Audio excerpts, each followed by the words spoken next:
Então, irmãos, Atos dos Apóstolos, capítulo 1, leitura dos versos 15 a 26, diz assim a palavra do nosso Deus.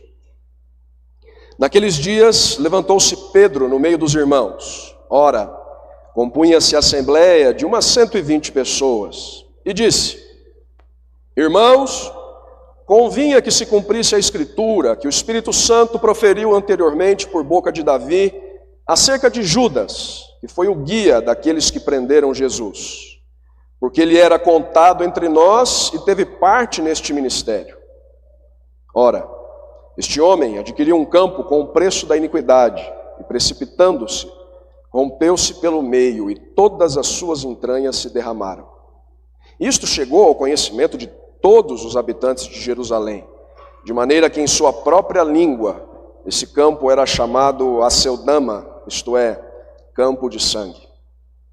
Porque está escrito no livro dos Salmos: fique deserta a sua morada, e não haja quem nela habite, e tome outro o seu encargo. É necessário, pois, que dos homens que nos acompanharam todo o tempo que o Senhor Jesus andou entre nós, começando no batismo de João, até ao dia em que dentre nós foi levado às alturas, um destes se torne testemunha conosco da sua ressurreição. Então, propuseram 2, José, chamado Barsabás, cognominado Justo, e Matias. E orando, disseram: Tu, Senhor, que conheces o coração de todos, revela-nos qual destes 2 tens escolhido para preencher a vaga neste ministério e apostolado, do qual Judas se transviou, indo para o seu próprio lugar. E os lançaram em sortes, vindo a sorte recair sobre Matias, sendo-lhe então votado lugar com os 11 apóstolos. Oremos mais uma vez, irmãos, rogando a iluminação do Santo Espírito de Cristo. Acabamos de ler Tua palavra, Senhor, e nesta hora a nossa oração é: fala conosco. Que o mesmo Espírito que a inspirou nos ilumine, para que a entendamos. Senhor, Tu és o nosso pastor e nós somos Tuas ovelhas, portanto nós clamamos: alimenta-nos nesta hora. Consola-nos, conforta-nos, exorta-nos, admoesta-nos, mas não permitas, Deus, que saiamos daqui sem que ouçamos a Tua voz. É a oração que fazemos a Ti em nome de Jesus. Amém. Meus irmãos, como que nós costumamos reagir quando algo inesperado acontece em nossa vida? Uma mudança repentina de planos, uma situação que parece fora de controle, enfim, como nós respondemos a esse tipo de coisa? Não são poucos os momentos em que as circunstâncias nos fazem questionar se tudo está realmente sendo conduzido como deveria, não é verdade? Talvez você seja capaz de se lembrar hoje, meu irmão, minha irmã, da última vez em que passou por esse tipo de crise, perguntando a si mesmo: será que Deus realmente está no controle de tudo o que acontece comigo? Bem, por mais que situações assim não sejam fáceis, irmãos, a verdade é que nos ajudam a refletir sobre algo importante para a nossa fé. E é claro que eu estou falando sobre a soberania de Deus. O Senhor é realmente soberano sobre tudo o que acontece conosco? Tem mesmo o Senhor controle de todas as coisas? E sim, amados irmãos, a resposta bíblica a esse tipo de pergunta é bastante clara. Ele tem o controle, Ele é soberano. Por mais que a vida da sua igreja seja marcada por desafios, momentos difíceis, Deus nunca perde o controle das situações. Deus nunca deixa de ser soberano. Ele está conduzindo o seu povo, Ele está dirigindo soberanamente a sua igreja, mesmo quando as coisas não acontecem da maneira como esperamos. E querem saber, irmãos? A passagem que temos aqui diante de nós hoje constitui uma boa demonstração disso. Se os irmãos prestaram atenção à leitura, viram que aqui é isso que Lucas, o autor deste livro de Atos, nos mostra. Como o Senhor tem controle absoluto sobre tudo o que acontece. Como o Senhor controla a nossa vida, controla a sua igreja, como o Senhor é soberano sobre a história do seu povo. Então, é isso que nós veremos nesta noite, neste relato da escolha de Matias como o substituto do traidor, Judas Iscariotes. E a partir de duas principais lições, irmãos, duas principais verdades que reforçam essa grande realidade da soberania divina. A começar pela seguinte delas, primeira lição da noite, primeira lição da passagem. Se você tem o costume de tomar notas aqui atrás no boletim, aqui vai. Primeira lição, primeira verdade do texto. Mesmo os mais trágicos acontecimentos estão sob o controle do Senhor. Repito, mesmo os mais trágicos acontecimentos estão sob o controle do Senhor. Essa é a lição que nós aprendemos, irmãos, dos versos 15 ao início do verso de número 20. E vamos entender juntos o porquê. O que é que nós temos aqui de início? Percebam, Lucas continua a narrar os primeiros dias da igreja após a ascensão de Jesus.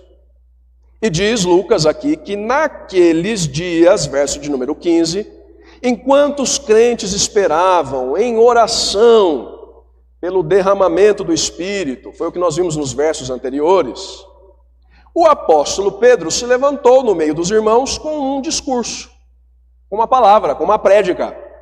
Reparem, o grupo de crentes em Jesus ali já era de umas 120 pessoas, diz Lucas. E é no meio delas, portanto, que Pedro, o porta-voz dos apóstolos, começa a falar. E o que é que ele tem a dizer, irmãos? É o que nós vemos a partir do verso de número 16. Dirigindo-se àquela assembleia, Pedro faz referência à Escritura, faz referência à palavra de Deus, ao Antigo Testamento, àquilo que o Espírito inspirou por meio de Davi. Vejam comigo o verso de número 16. O que é que Pedro diz?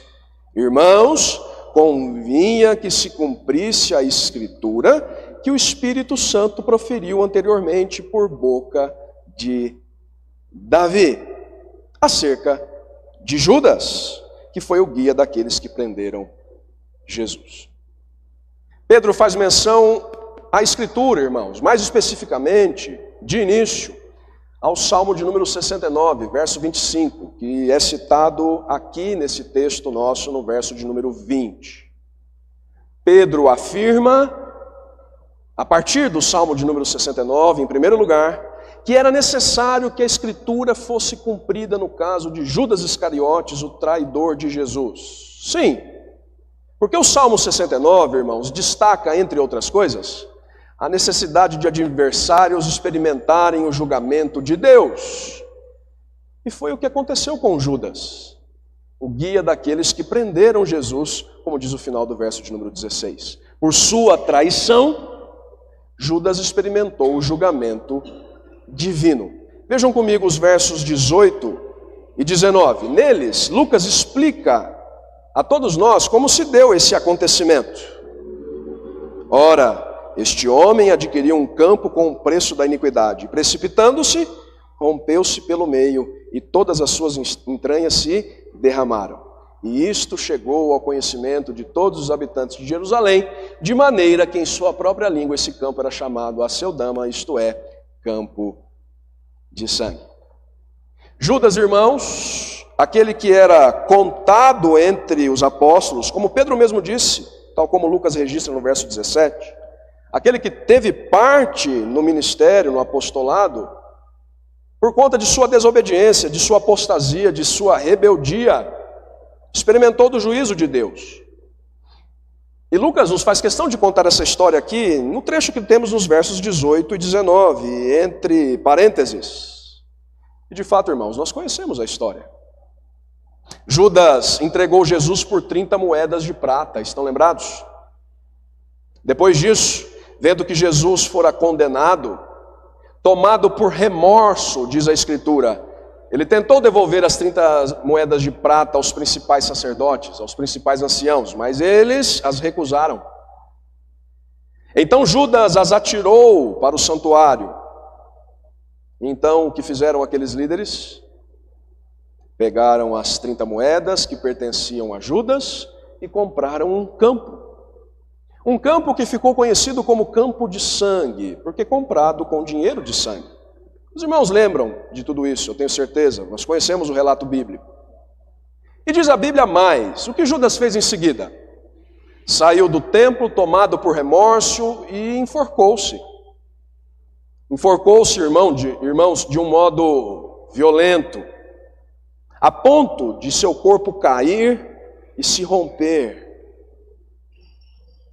derramando assim as suas entranhas. É assim que nós conciliamos as informações que a Bíblia nos fornece sobre o final deste homem, do filho da perdição. De um modo a cumprir o Salmo 69, portanto, a sua morada ficou deserta. De um modo a cumprir o Salmo 69, não houve nela quem habitasse. É isso que Pedro está dizendo. O que aconteceu com o filho da perdição aconteceu para que se cumprisse a Escritura. Final trágico, não é, irmãos? Horrível. Horrível. Um homem que era contado entre os apóstolos e que teve parte naquele ministério, mas que na verdade, desde sempre foi o filho da perdição. Filho do diabo.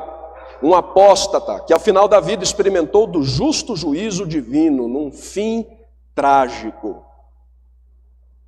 Bem, e o que é que Lucas quer que entendamos, irmãos, ao narrar tudo isso? Que por mais desastroso, por mais funesto que tenham sido a vida e a morte do traidor Judas, tudo aconteceu para que se cumprisse as Escrituras. Esse é o ponto que Lucas está enfatizando aqui. Mesmo aqueles trágicos eventos, queridos, aconteceram segundo as Escrituras. Os irmãos prestaram atenção às palavras de Pedro? Tudo aconteceu porque tinha que ser assim. Foi o que nós vimos no verso de número 16. Convinha que se cumprisse a Escritura que o Espírito Santo proferiu anteriormente por boca de Davi. É claro, irmãos, não que Judas fosse isento de responsabilidade. É claro que não é esse o caso. A soberania de Deus não anula a responsabilidade humana. Esse homem, filho da perdição, era inteiramente responsável por seu pecado.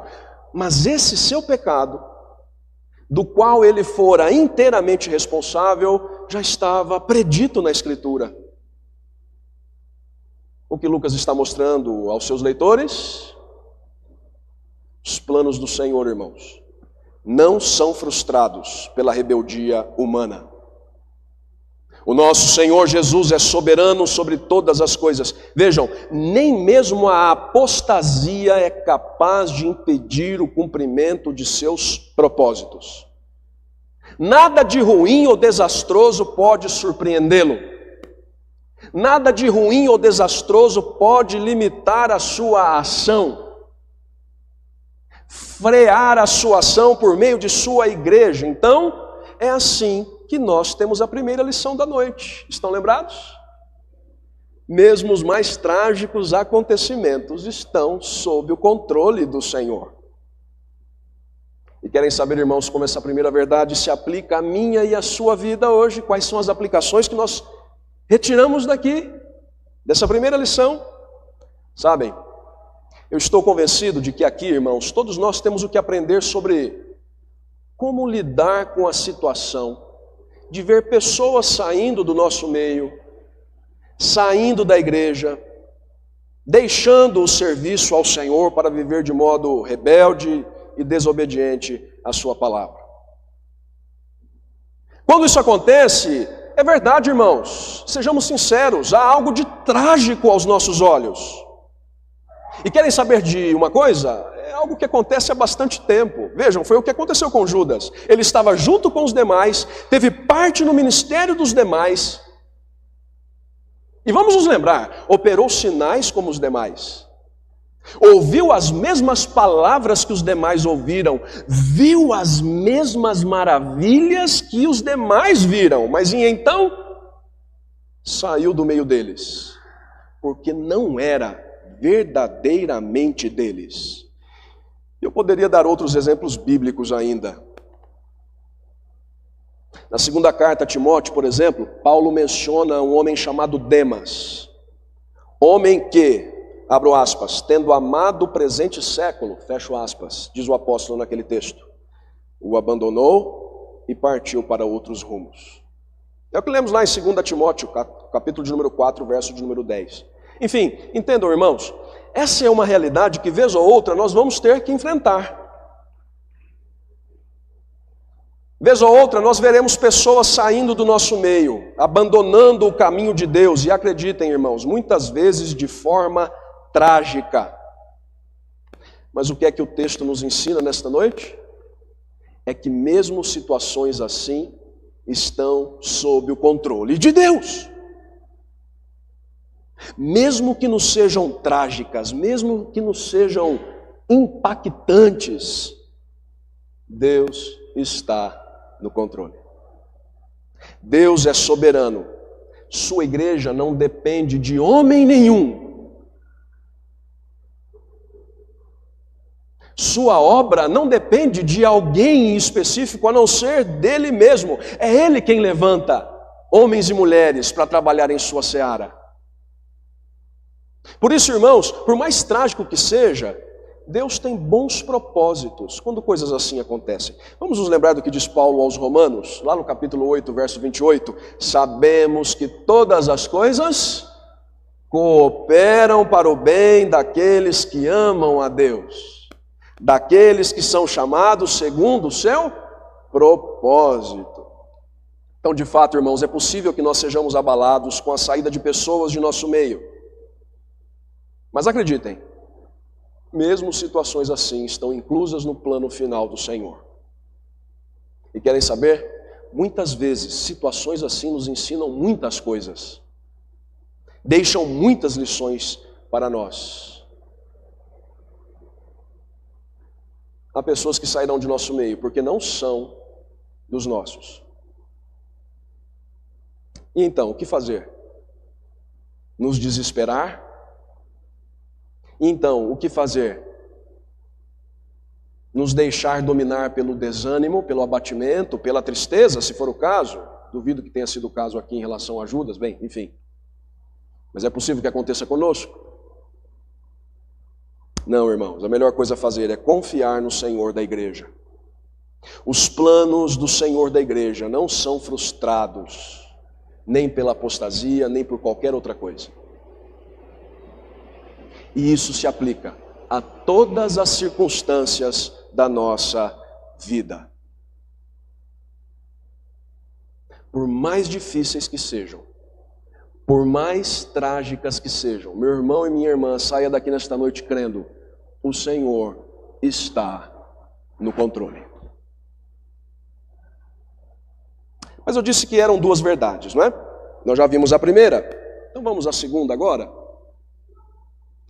A segunda verdade ensinada pelo texto, irmãos, está compreendida entre o final do verso 20 e o verso de número 26. Até o verso de número 26. Para eles que nós vamos olhar agora. E essa segunda lição agora é a seguinte: o Senhor dirige sua igreja de modo soberano e surpreendente. Então a primeira que nós já aprendemos, mesmo os mais trágicos acontecimentos estão sob o controle de Deus, o controle do Senhor. Segunda e última agora, o Senhor dirige seu povo, dirige sua igreja de modo soberano e surpreendente. De fato, é o que nós aprendemos quando nós olhamos para os versos seguintes. Vamos ver isso juntos. Notem, Lucas continua registrando o discurso de Pedro no meio dos irmãos. E notem, percebam, agora nós vemos que o Salmo 69 não foi o único a ser evocado por Pedro naquela ocasião. Por que eu digo isso? Vejam comigo agora o final do verso 20. Pedro cita outro texto do Antigo Testamento. Tome outro o seu encargo, ainda fazendo menção a Judas. Pedro está citando aqui, irmãos, outro trecho do livro de Salmos. Agora, o Salmo de número 109, verso de número 8.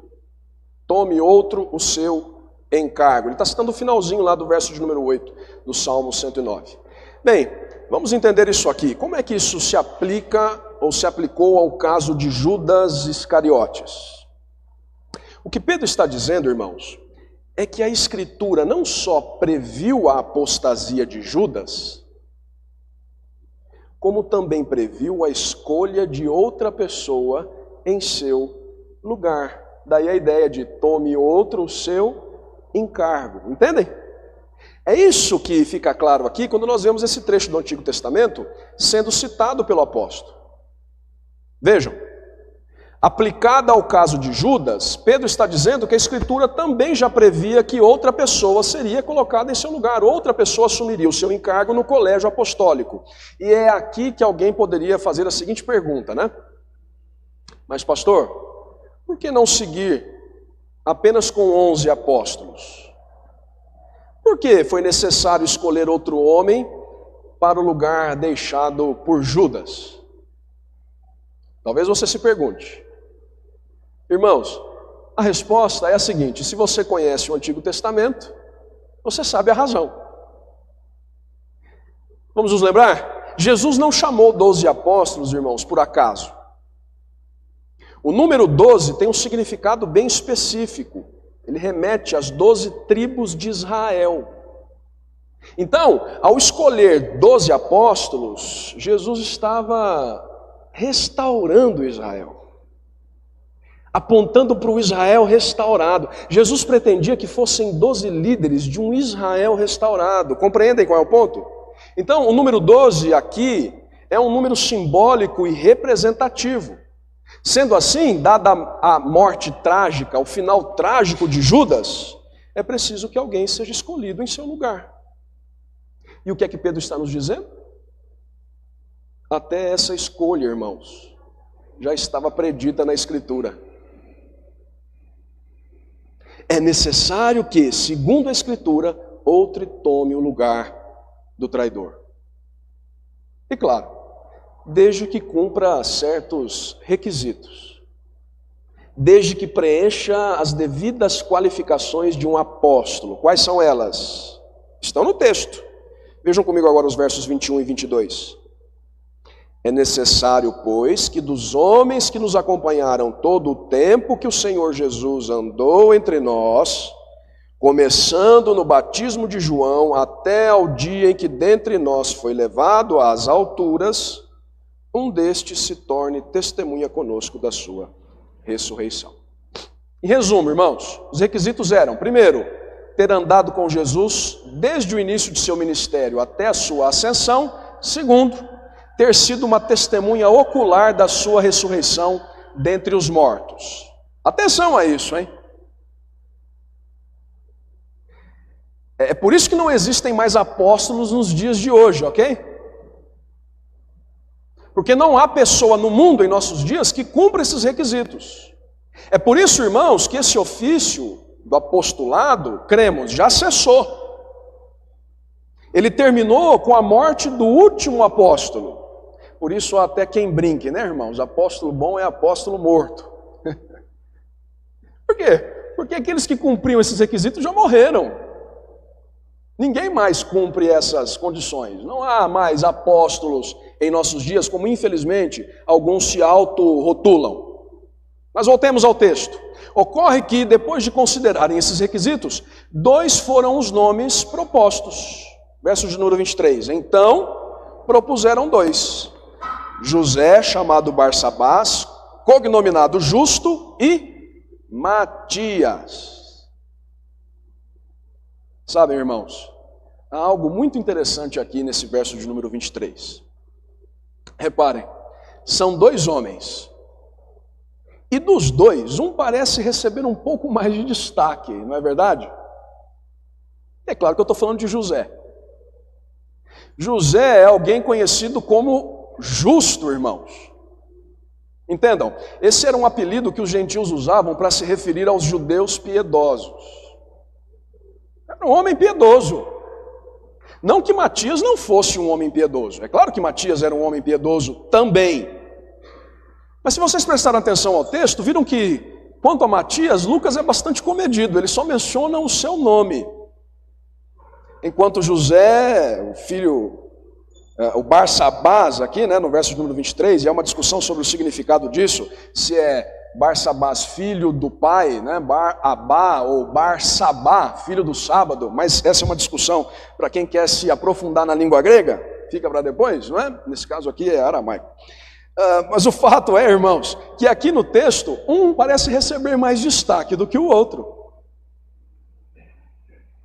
José é conhecido como justo, e Matias é Matias. Entendam, aos olhos humanos, irmãos, à luz dessa descrição, seria natural esperar que José fosse o escolhido como substituto. Prestem atenção, esse homem é chamado justo, ele é conhecido por sua piedade, ele recebe tal destaque que seria de se esperar que ele fosse escolhido aos olhos humanos para o lugar de Judas. Mas o que é que acontece?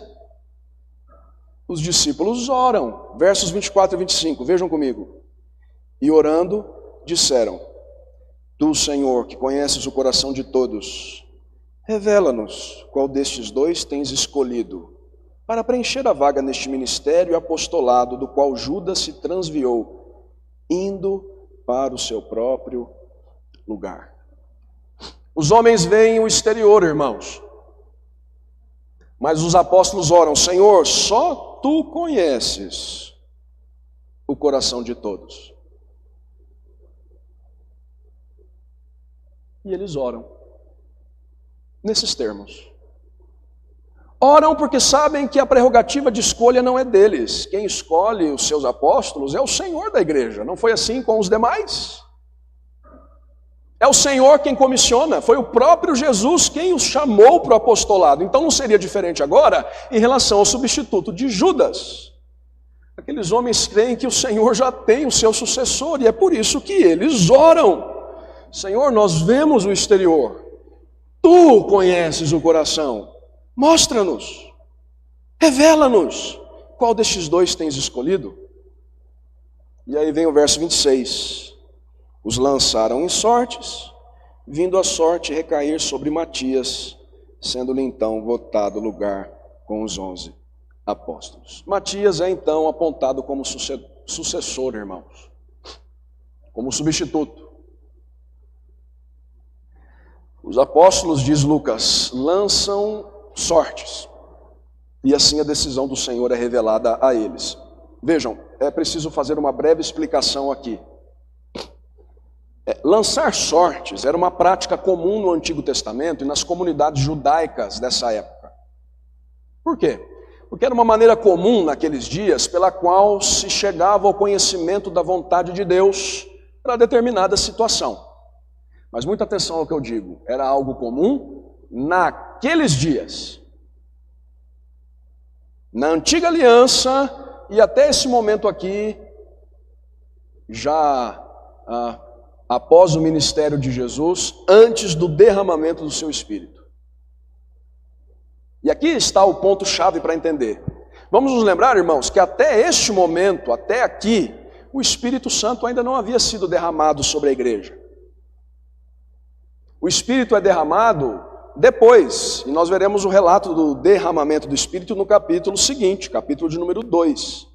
Então, até aqui, ainda é legítimo que esses crentes recorram a esse método de lançar sortes a fim de conhecer a vontade divina. Nós, crentes pós-Pentecostes, nós não precisamos mais disso. Por quê? Porque o Espírito já foi derramado sobre a igreja. Nós já temos, portanto, toda a orientação do Espírito de que precisamos.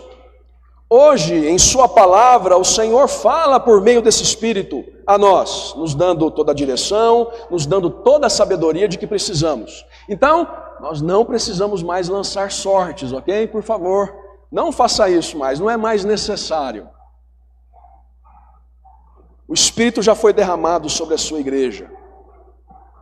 Mas até aqui era algo corrente. E foi o que os 11 fizeram, tendo a sorte recaído sobre Matias. Curioso, não é? E se a gente volta ao relato, e a leitura com a qual eu tenho feito aqui com os irmãos, em certo sentido isso aqui é surpreendente. Porque na narrativa, José Barsabás é cognominado justo. E não que não fosse. Era um judeu piedoso. Mas quem o Senhor escolhe para o lugar de Judas? Quem o Senhor indica para o lugar de Judas? Matias. Então é assim que Lucas nos ensina a segunda lição e última da noite. O Senhor dirige a sua igreja, irmãos, de modo soberano e surpreendente. O Senhor dirige a sua igreja de modo soberano e surpreendente. Algumas aplicações e aí nós terminamos. Sabem o que isso aqui nos lembra, queridos? Que os caminhos de Deus nem sempre são os nossos caminhos. E aqui está a razão de termos de aprender a descansar no Senhor. Meu irmão, minha irmã, o Senhor tem os seus caminhos. E muitas vezes, esses caminhos não correspondem àquilo que os nossos olhos veem externamente. Irmãos, nós não aprendemos antes, olhando lá para a primeira verdade do texto, que o Senhor é soberano? Nós não aprendemos que os mais trágicos, mesmo os mais trágicos acontecimentos estão sob a sua direção? Não aprendemos isso? Pois bem, nessa direção soberana, queridos, esse Senhor da igreja tem caminhos que podem diferir daquilo que nós esperamos. E aí o que é preciso fazer? Descansar na sua vontade, nos alegrarmos com ela, ter a certeza de que Ele sempre tem o melhor para nós. E eu estou convencido, para encerrar, que esse texto, especialmente esses versos finais, ainda nos ensinam algumas coisas importantes sobre a soberania do Senhor. O grande tema dessa passagem, sobre a soberania do Senhor da igreja. Em primeiro lugar, irmãos, aqui a gente aprende como lição para a nossa vida, que a soberania de Deus, por exemplo, não impede que todas as nossas decisões sejam tomadas depois de acurada reflexão bíblica. Não é porque Deus cumprirá a sua vontade que eu posso tão somente esperar, sem considerar aquilo que Ele mesmo me diz na sua palavra. Os irmãos viram o que os apóstolos fizeram sob a liderança de Pedro? Eles consideraram a Escritura. Estava escrito, convinha que se cumprisse a Escritura, que Judas tivesse esse fim trágico, deixando deserta a sua morada, sem que nela alguém habitasse. E também estava escrito na Escritura, convinha que se cumprisse a Escritura, que outro tome o seu encargo. Eles chegaram, irmãos, a essa consideração depois de recorrerem à Escritura. Eles constataram, olhando para a Escritura, que tinha de ser assim, que Deus estava encaminhando as coisas nesse sentido. Isso nos ensina, irmãos, que a soberania de Deus não impede, não desencoraja as nossas decisões baseadas na Escritura, na reflexão bíblica. É algo importante, nós precisamos considerar a nossa vida como igreja do Senhor à luz do que diz a Escritura. E mais, vejam, à luz dos versos 24 e 25, o texto também nos ensina que a soberania de Deus não significa que não tenhamos que orar,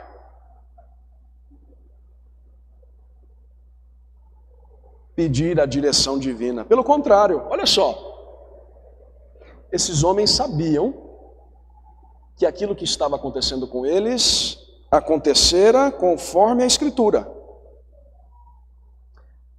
Mas para tomar a decisão, ou melhor, para rogar a Deus pela clareza quanto à decisão, porque a decisão, como nós já vimos, foi dada pelo Senhor, eles oraram. Vejam, irmãos, a oração desempenha um papel muito importante na nossa vida como igreja, e eu quero que você saia daqui sabendo disso também. Não é porque Deus é soberano que todas as coisas acontecerão conforme a sua vontade, que nós não devamos pedir por Ele. Não devamos rogar a Ele por direção, por sabedoria. É o que nós devemos fazer. Sim, é verdade, a sua vontade sempre prevalecerá, mas querem saber de algo? É orando, irmãos, que o nosso coração será conformado a ela. É orando, irmãos, que nós estaremos em sintonia com Deus, que nós receberemos a sua vontade soberana com o coração contente, alegre. Por isso a oração é muito importante. Lembrem-se, a soberania divina não anula a responsabilidade humana. Segunda lição e última, o Senhor dirige a sua igreja de modo soberano e surpreendente. Então, firmados nisso, que nós exerçamos as nossas responsabilidades, irmãos, confiando na vontade do nosso Salvador. E nós confiemos na verdade de que as suas mãos dirigem a sua igreja, por mais trágicos que sejam alguns acontecimentos. Em nome dele mesmo. Amém.